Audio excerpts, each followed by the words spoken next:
So we know how important independent theater is, so we need to convince other people of it. That's why we need an economic impact study. We need to convince people that when you have a theater, it brings a business to the area. It benefits the coffee shops there, benefits the bars there. And in so many ways, we need to be creative with the study too and show that, you know, as Scott Stringer had said at the beginning, when we have young kids from underprivileged backgrounds who are exposed to the arts, it keeps them off the streets, it keeps them in a good place. How does that affect the economy? So as a city council member, I want to be very innovative and commission this impact study. So I'll work with the Department of Cultural Affairs and with the committee that deals with this on the council, and to make that happen. In that sense, I would be taking council a step further than its two definitive role, which is land use decision and budgeting.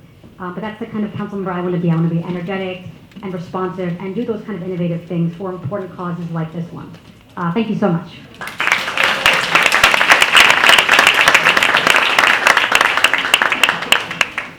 Good evening, my name is Corey Johnson. Thank you for having me, LAT. It was good to watch the first panel and be here with all of you. I'm running in the 3rd Council District. For folks that don't know, it's West Soho, the West Village, Chelsea, Hell's Kitchen, Greenwich Village, and part of Midtown West.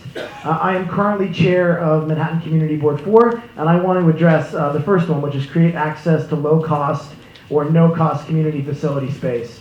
So Community Board 4 is home to, I think, the highest density of off-Broadway and off-Broadway theaters in the entire city. And what we've seen in the past 6 years is, I believe it's estimated that we lost 26% of off-Broadway and off-Broadway theaters. You know, some of the few that you may have been to, the Zipper Theater, which was a treasure, the Belt Theater, these are theaters that did amazing work that were lost. And one of the major things that a member of the city council can do, and that I'm committed to doing moving forward, is working through the land use process. And we won't go through a crazy tutorial on how that works in the city, but ultimately the city council has final say over land use decisions, either rezonings, special permits, or variances that are granted to a developer that wants to do something that's not as of right. And I'll give you just 2 examples. One, Hudson Yards, a brand new area, the Eastern and Western Rail Yards on the west side of Manhattan. 12 million new square feet are going to be built there. Residential, commercial, retail, open space. And what we were able to secure through the ULIRP process was a culture shed, a community theater space. And that was through the negotiations in the land use process to have a dedicated community theater at Hudson Yards. We need to be creative on how we go about this in the city. And, you know, we need to be thoughtful. You know, right now at the post office, the Farley Post Office, the postal facility is basically empty in the back. They're just using the front area. If any of you have been inside that space, it's a gigantic empty warehouse. We should be repurposing spaces like that for artists, for theaters, for sculptors, for people in the city that actually have a place to perform. And I look forward to talking more about that in the rest of the panel. Thanks. Hi, my name is Yetta Kurland. I'm a candidate for City Council in the 3rd City Council District. I'm honored and delighted to be here tonight. And Paul, I really appreciate that you're having us drill down and focus on specific answers on specific questions. So I'm going to answer both 4 and 5 of the plank in one specific hyperlocal issue. And I know you said no platitudes, but I do want to say that before I was an out lesbian, I was a proud thespian. So I have a deep appreciation for the performing arts and grew up in a performance arts family and have worked very closely with the performing arts community in New York City. So specifically, the 2 points that I want to address and root into a very local issue is the fight that's going on right now in Pier 40. How many folks here live in the area in the West Village and the Lower West Side of Manhattan? Okay, so we know that there are 2 proposed plans for how Pier 40 is going to be dealt with. And one of them would include residential, which I'm inclined to oppose, and the other would include a commercial space. If in the event there is residential dwellings that are built on Pier 40, you have my promise here tonight that I will work hard to create affordable, permanent artist housing space in that Pier 40 location for artists like all of us here. Instead, if that space is used for a commercial facility, I will work very hard to make sure that we have a cultural center on Pier 40 for us to perform and to use as a venue, and to work to get the abatements and taxes and work with the developers to help to do that. So I look forward to working with all of you. I'm very excited to be here tonight, and I look forward to working with you in my role as a city council member. Thank you so much.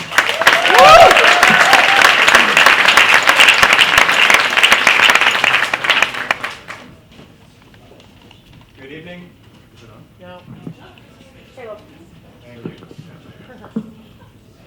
Good evening. Thanks all of you for coming out here tonight and listening to a whole lot of candidates talk about their races. My name is Benjamin Kallos. I'm the only candidate here from the Upper East Side of Manhattan, Council District 5. Can I see the folks who are here from Council District 5? Thank you very much for coming out. Let's give them a round of applause. Thank you. My grandparents were immigrants. They came over from Hungary, settled on the Upper East Side when it was that enclave, and then the Upper East Side happened around them. I grew up, I went to Bronx High School of Science, SUNY. I was very lucky to have the benefits of our city and state. I became a chief of staff for Assemblymember Johnson being on the Upper East Side. We got to carry the New York State's arts checkoff. And what that would have done is put $1 on your tax return that you could give to the New York State Council on the Arts, which you give to a lot of the organizations that are here represented today.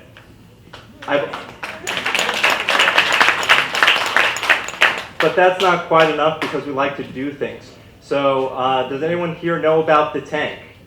I've been happy to support the tank. I actually helped it because I know Justin Krebs. I think a lot of people here probably do. I've been working closely with him for years.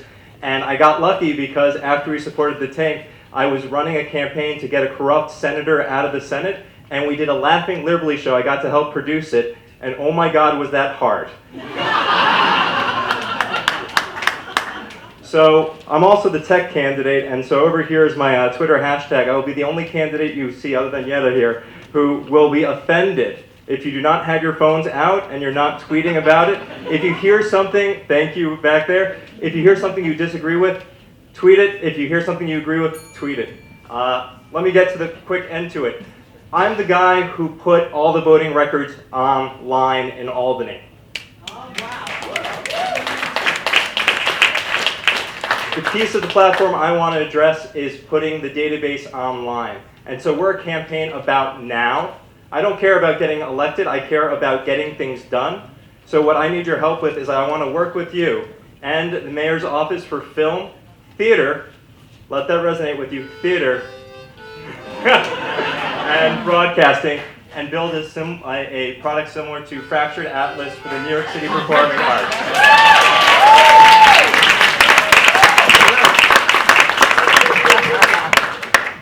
Okay, we're going to do a little lightning round now. How many of you are familiar with 1% for Culture?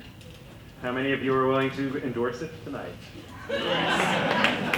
How many of you will commit to holding at least one arts town hall during your campaign? And how many of you are willing to allocate at least half of a staff person's time to the arts? Can it be half of a staff person? Yeah. As long as it's the better half. Is it okay if we already have somebody on board fully committed to it? Yeah. Everyone wave hi to Andy Wagner over there. Andy, say hi. All right, so we're going to do this second round a little differently, which is I'm going to pose a question to the first person. I'm going to answer it, and then the next person can choose to answer that same question, take issue with the first person's answer, or take their chances on another question. All right? So the first question is, you've just hired your full-time cultural policy director. Explain to them how your office will interface with culture and what their jobs will be. My campaign is based on the message of bringing bottom-up democracy to District 1. District 1 includes the areas of Tribeca, the Village, Soho, How many people are from those areas? Lower East Side? I thought so. So much of this room. So I would tell my new staff person to go out there and meet with the League of Independent Theater and all the groups that are interested in the performing arts and hear from them first. That's how I want to govern. I want to govern from the people upward, not the other way. So that would be the very first thing that we would do. And after that, we would go across the district and look for empty community spaces where different artists could go and use it as rehearsal space. I think that's very important. There's a lot of empty space down in my district, a lot of empty space down in the financial district, you might have noticed. The seaport area, we could see how we could kind of combine this with building the seaport that was devastated after Sandy. So I would start with those two things and then see how we could build a database, organizing all of those community spaces so that any performing artist could reach out and find a space to use. We could facilitate that process. I would start there. Thanks so much.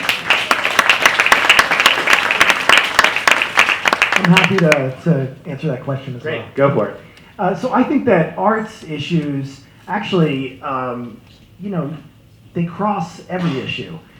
When we talk about affordable housing, Council District 3 is the home of Manhattan Plaza, which was an original home for artists and actors, and it's still thriving today. Westbeth in the Far West Village, similarly. So in any issue that we look at, whether it's housing, making sure we can do more to create more real affordable housing, actual affordable housing, permanent affordable housing, that includes artists and actors and people that are part of the cultural fabric of the city. When we talk about education, right now the first thing that gets cut when we talk about an education budget in the city is arts classes for young people, students. It's unacceptable.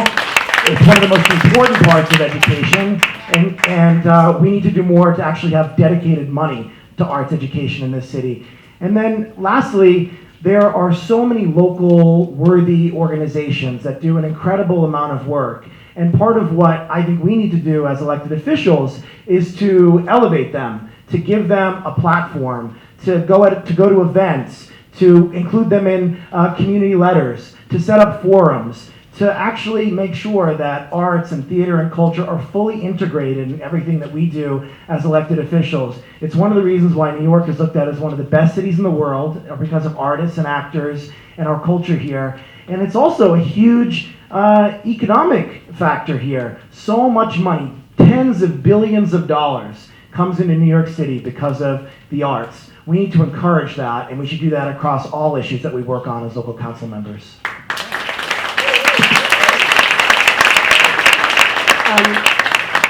I will not contradict, but amplify that answer as well. I actually want to agree with both of my colleagues on the panel. We both have to seek the answers from the community. I'm running a grassroots campaign, and my message has been restoring the voice of our community to local government and recapturing the idea of public interest and public sector and public service in public office.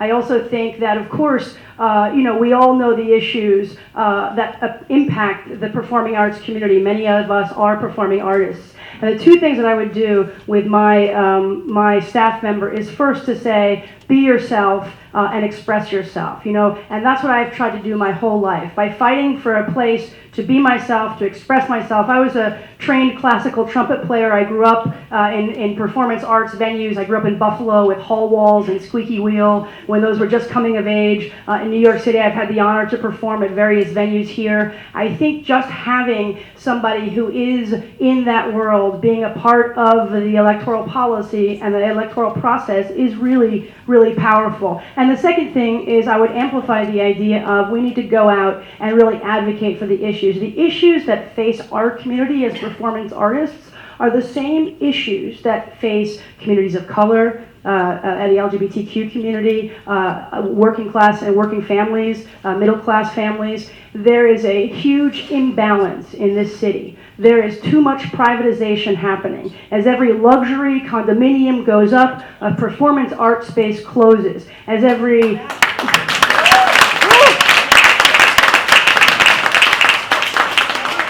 That's right. So what we need to do is be ourselves. New York City, as Scott Springer said, is the mecca of arts and cultures. We are what makes New York City so special, and we've lost far too much of that in the last 10 years, 15 years. We need strong people, strong individuals, and advocates for the arts and for politics who can stand up to special interests, who can stand up to real estate interests. You know, I say real estate is to New York as oil is to Texas. And we need to be the voice that we are to make sure that these ideas are actually effectuated. So we need to be ourselves and show up and be counted. Thank you.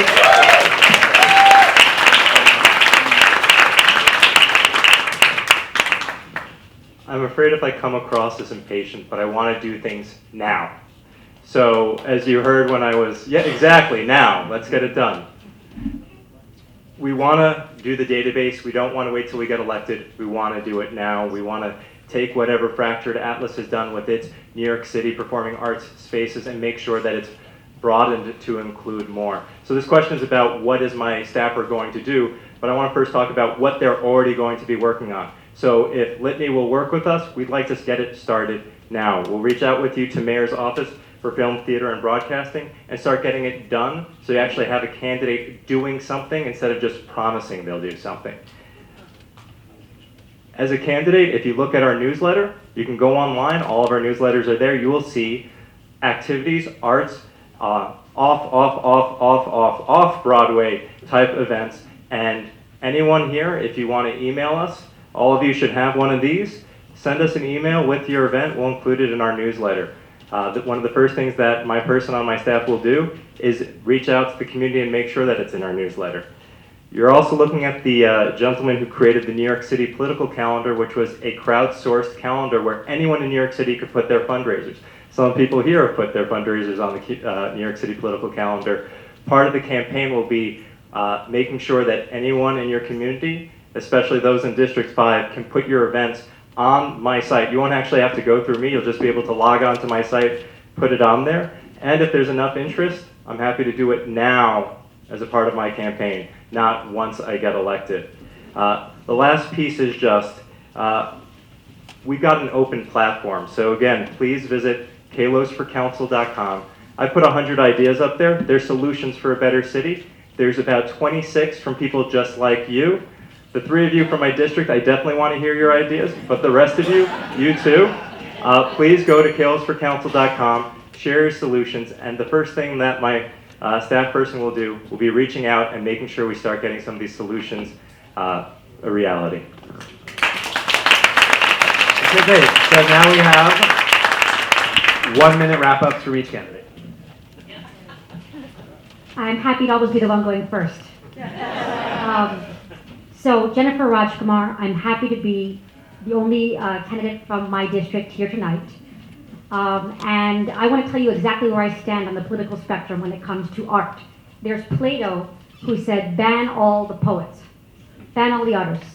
They're dangerous for society. They cause dangerous things to happen. And on the other side, there's John F. Kennedy, who is a real true patron of the arts, who said that artists, they remind us of the limitations of our own power. And they keep us humble and they keep us in a good place. I've always been more on that side. I grew up in a house where my mom was a patron of the arts. I myself, as I mentioned, always was into theater and performing arts. And I was happy to talk to you today about many of my ideas. I have so many more. But so many of you are from my district. So please get in touch. This is only the beginning of the conversation. Thank you so much.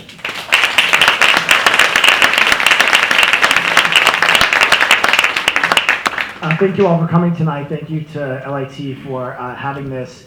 I grew up in a working class family. My dad was a Teamster and my mom was my lunch lady and also worked at a homeless shelter. And I know how valuable education is and arts education is, and I agree with Yetta in being ourselves.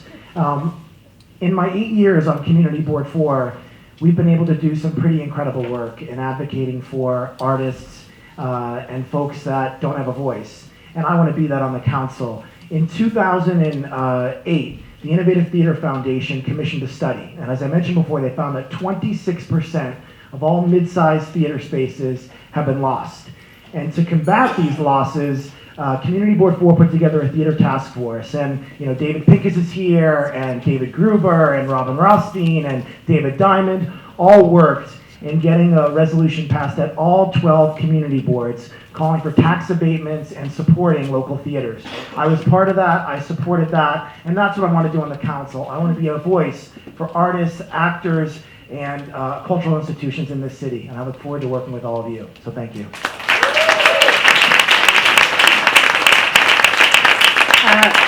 I'm going to speak quickly because I only have a minute, but listen, we all know that arts funding is under attack, and 1/4% is just simply not enough. I love Heather, but 1% isn't even enough. We've lost more affordable housing in the last decade than we've lost in the history of the city. As luxury condos, as I said, go up, small performance venues close. And this has put the performance arts community, the arts community, in a very, very vulnerable situation.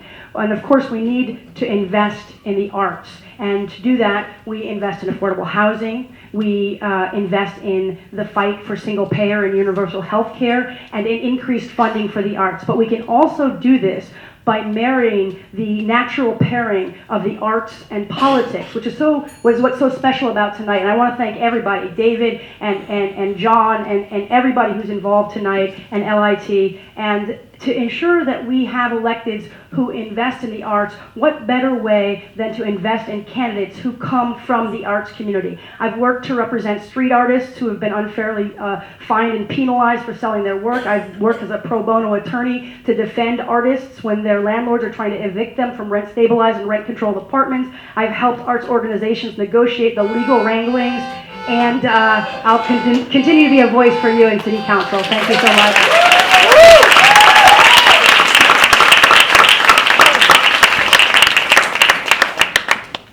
Thank you to Litany for organizing this, sending out, how many questionnaires did you guys send out? Quite a few.